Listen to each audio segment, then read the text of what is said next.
अक्सर एक आम धारणा होती है ना कि अगर किसी कागज पर दस्तखत नहीं हुए हैं तो उस समझौते की कोई कानूनी अहमियत नहीं होती। लेकिन सच तो यह है कि कई स्थितियों में हमारे मौखिक वादे भी पूरी तरह से कानूनी वजूद रखते हैं। आज के इस खास कानूनी विश्लेषण में हम ऐसे ही कई दिलचस्प मिथकों को तोड़ने वाले हैं।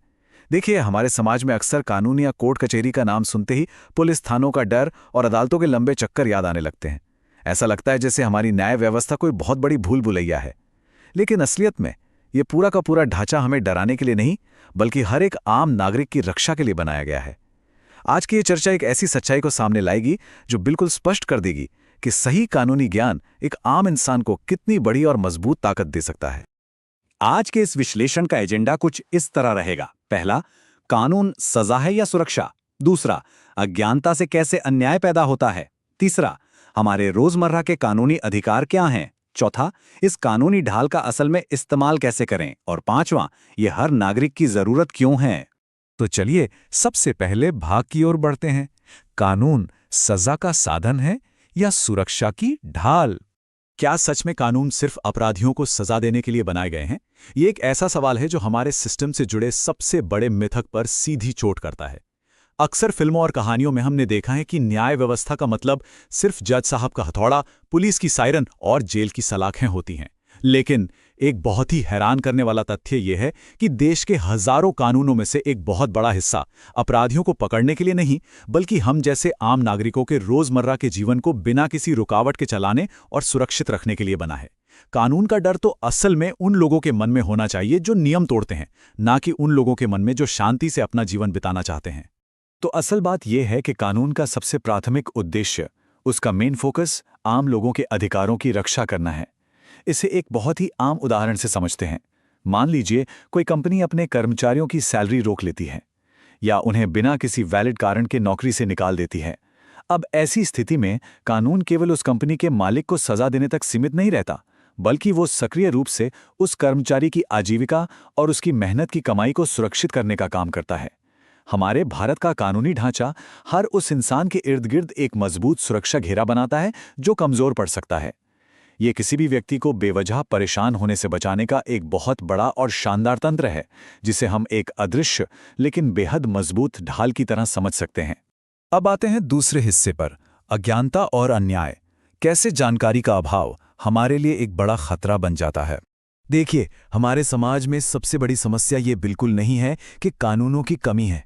नियम और कानून तो हर कदम पर मौजूद हैं। सबसे बड़ा खतरा तो असल में मौलिक कानूनी ज्ञान का अभाव है, यानी बेसिक जानकारी का ना होना। एक बहुत ही आम सी स्थिति पर गौर करते हैं।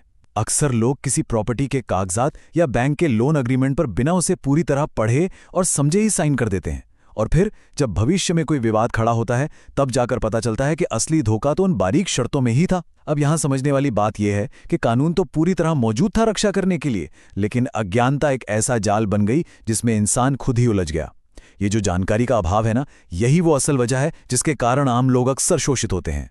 कानूनी अधिकारों की इग्नोरेंस और अन्याय के बीच एक बहुत ही सीधा कॉज एंड इफेक्ट यानी कारण और प्रभाव का संबंध है। समाज में जो भी लोग गलत इरादे रखते हैं, चाहे वो धोखेबाज हों, शोषण करने वाले हों या फिर किसी भ्रष्ट तंत्र का हिस्सा हों, वो जानबूझकर हमेशा ऐसे ही लोगों को अपना शिकार बनाते हैं जिन्हें अपने हकों की कोई जानकारी नहीं होती। जरा सोचिए, जब किसी व्यक्ति को पता ही नहीं है कि उसके पास क्या अधिकार हैं, तो वो अपने साथ हो रहे अन्याय का विरोध कैसे करेगा।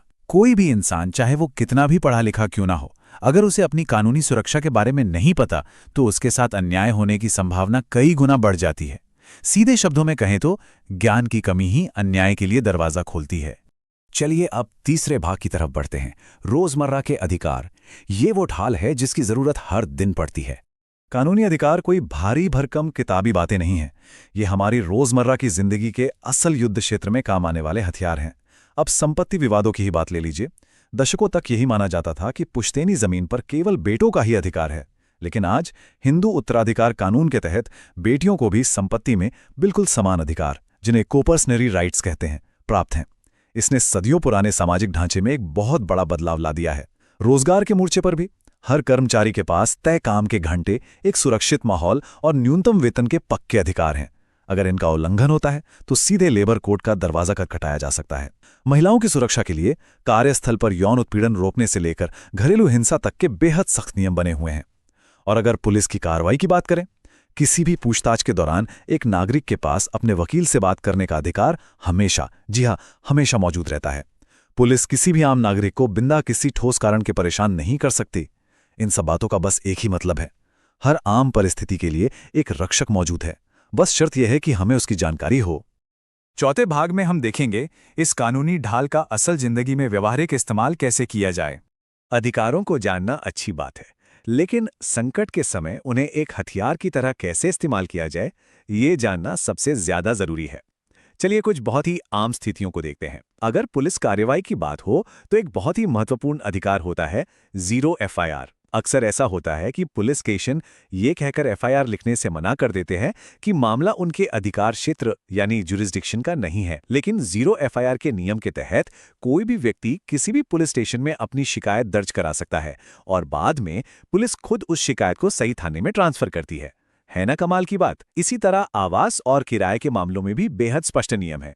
कोई भी मकान मालिक अपने किराएदार को बिना एक उचित लिखित नोटिस दिए अचानक घर से बाहर नहीं निकाल सकता। और आज के समय का जो सबसे बड़ा खतरा है, ऑनलाइन धोखाधड़ी। इंटरनेट पर अगर किसी के साथ फाइनेंशियल फ्रॉड हो जाता है तो घबराने या परेशान होने के बजाय सबसे पहला कदम national cyber crime reporting portal पर जाना या फिर सीधे 1930 हेल्पलाइन नंबर पर कॉल करना होना चाहिए। शुरुआती कुछ घंटों में उठाए गए ये छोटे छोटे कदम लाखों रुपए डूबने से बचा सकते हैं। यही वो जानकारी है जो संकट के समय हमारी सबसे बड़ी रक्षक बनती है। और अब हम आते हैं अपने अंतिम भाग पर। यह ज्ञान हर नागरिक की बुनियादी जरूरत क्यों है? कानून की जानकारी सिर्फ वकीलों के लिए नहीं, बल्कि हर आम नागरिक के लिए जरूरी है।